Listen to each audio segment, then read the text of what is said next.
Assalamualaikum warahmatullahi wabarakatuh. Alhamdulillah wa syukurillah. Anak-anakku yang Ustaz sayangi dan Ustaz cintaikan Allah, mari kita awali hari ini dengan berdoa. Semoga Allah memberikan bimbingan kepada kita semua. Bismillahirrahmanirrahim. Rabbi zidni ilma warzuqni fahma. Rabbi israh li sadri wa yassir li amri wahlul 'uqdatam min lisani yafqahu qawli. Rabbi firli wa liwalidayya warhamhuma kama rabbayani shaghira.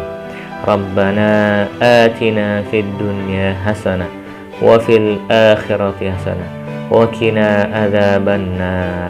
Amin. Ya. Apa kabar teman-teman semua? Alhamdulillah, semoga selalu dalam keadaan sehat walafiat, selalu dalam keadaan bahagia, dan semoga kita semua beserta keluarga terjaga dari hal-hal yang tidak diinginkan. Ya, pada kesempatan kali ini Ustaz akan bercerita tentang kisah seorang pemuda yang menemukan apel. Kisah seorang pemuda yang menemukan apel. Begini kisahnya, simak baik-baik. Alkisah, ada seorang pemuda yang ingin pergi menuntut ilmu.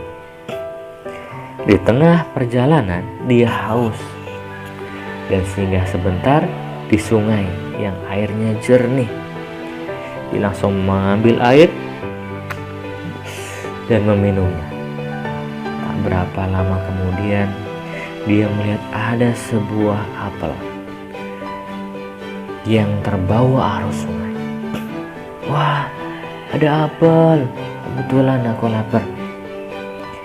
Dia pun langsung mengambilnya dan memakannya. Bismillahirrahmanirrahim.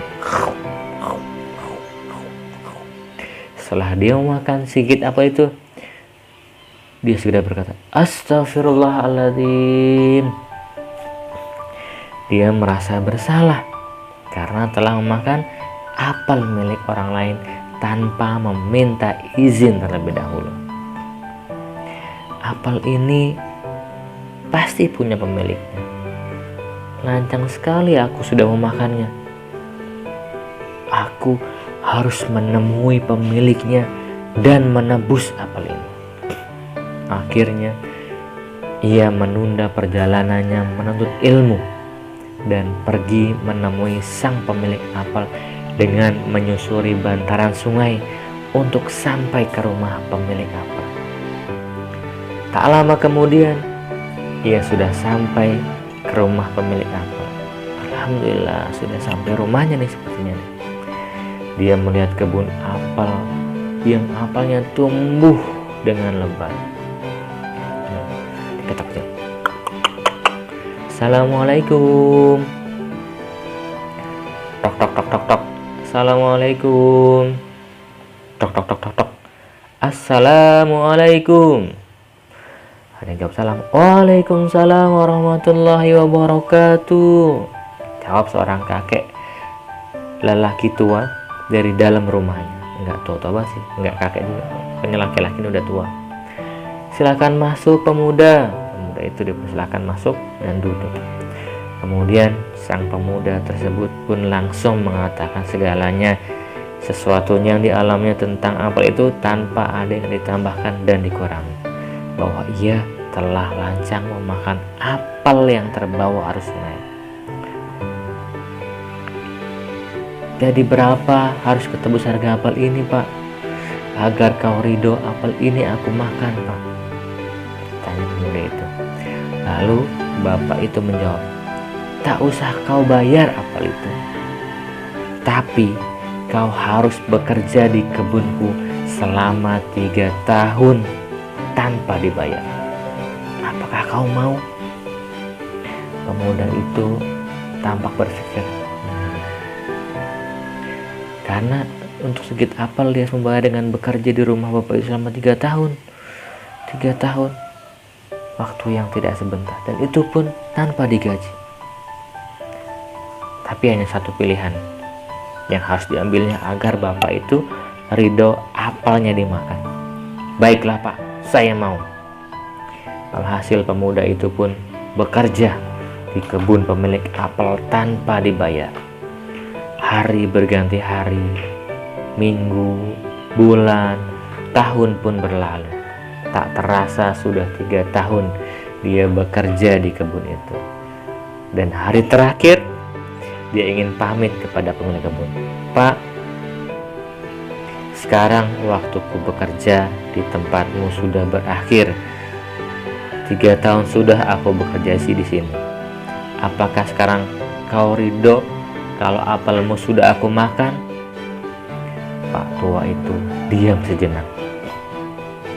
Belum. Pemuda tersenyum. Hah? Belum? Kenapa Pak tua? Bukankah aku sudah bekerja selama 3 tahun di kebunmu? Iya, tapi aku tetap belum ridho jika kamu belum melakukan satu permintaanku lagi. Apa itu Pak? Kau harus menikahi putriku. Apakah kau mau? Iya, baiklah, aku mau Pak, jawab pemuda itu. Bapak tua itu mengatakan lebih lanjut, tapi putriku buta, tuli, bisu, dan lumpuh. Apakah kau mau? Pemuda itu berpikir lagi. Wah, bagaimana tidak? Dia akan menikahi gadis yang tidak pernah dikenal. Dan gadis itu cacat. Dia buta, tuli, dan lumpuh. Bagaimana nanti bisa ngobrol dengannya, bisa komunikasi nantinya? Tapi dia pun ingat kembali dengan segigit apel yang telah dimakannya. Dan ia pun menyetujuinya untuk menikah dengan anak pemilik kebun itu, untuk mencari ridho atas apel yang sudah dimakannya. Bismillah, baiklah Pak, aku mau. Segera pernikahan pun dilaksanakan. Setelah ijab kabul, sang pemuda itu pun masuk kamar pengantin. Dia mengucapkan salam, Assalamualaikum. Dan betapa kagetnya dia ketika dia mendengar salamnya dibalas, Waalaikumsalam. Dan dalam kamarnya, seketika itu pun dia berlari keluar mencari bapak pemilik apel yang sudah menjadi mertuanya. Dalam hatinya berdoa, Ya Allah, ampunilah aku. Dia berucap demikian karena takut dalam hatinya di dalam bukanlah istrinya, sehingga bisa timbul fitnah dan bisa terjebak kepada kategori khalwat yang terlarang, yaitu berduaan dengan seorang yang bukan muhrimnya. Kemudian ia pun bertemu pemilik kebun atau mertuanya dan bertanya, Ayahanda, siapakah wanita yang ada dalam kamar pengantinku? Kenapa aku tidak menemukan istriku? Pak tua itu tersenyum dan menjawab, Masuklah nak, itu kamarmu, dan yang di dalam sana adalah istrimu. Pemuda itu bingung. Tapi ayahanda, bukankah istriku buta, tuli, bisu? Tapi kenapa dia bisa mendengar salamku, bisa menjawab salamku? Pak tua itu tersenyum lagi dan menjelaskan, iya, memang dia buta. Buta dari segala hal yang dilarang Allah. Dia tuli dari hal-hal yang tidak pantas didengarnya dan dilarang Allah. Dia memang bisu dari hal yang sifatnya sia-sia dan dilarang Allah. Dan dia lumpuh karena dia tidak bisa berjalan ke tempat-tempat yang maksiat. Pemuda itu terdiam dan mengucapkan, Subhanallah. Dan mereka pun hidup bahagia dengan cinta dari Allah. Semoga bermanfaat. Wallahu alam. Billahi taufik wal hidayah. Assalamualaikum warahmatullahi wabarakatuh.